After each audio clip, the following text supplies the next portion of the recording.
roasted onions. With its relatively high sugar content, onions of different kinds will easily caramelize while heated. This is completely irresistible to many, not the least those macho, steak-eating guys who seem to be afraid to get parsley beneath their teeth.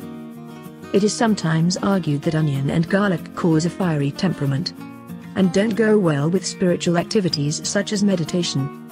So if you aspire a Zen-like state, or you are heading to a meditation retreat, then you might need to give it up for a while.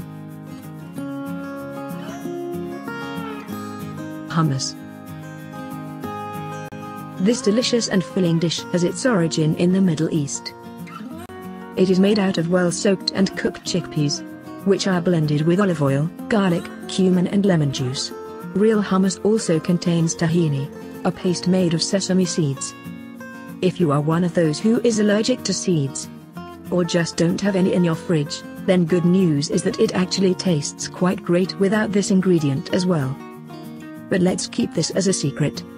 And don't tell your Lebanese friends, as they probably strongly disagree. If you want to go a little bit batshit crazy, add some avocado.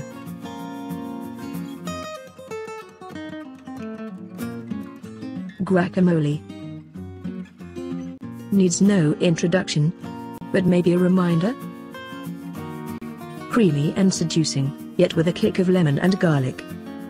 Then you're dipping in this, you grab for a second piece before you're done with the first.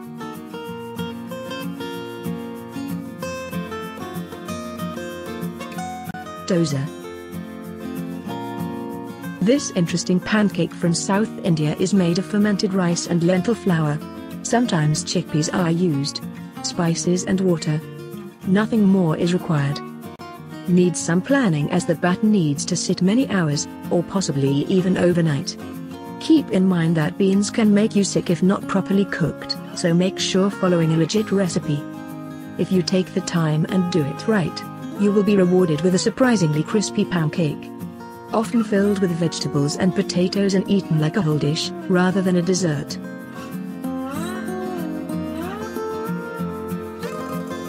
Tempura. Aesthetic and mouth-watering. This Japanese dish is from another planet than the tragic deep-fried fast food served in the West. The batter should be relatively thin, made with cold liquid, and somewhat inadequately mixed, all to produce a crisp and delicate cover.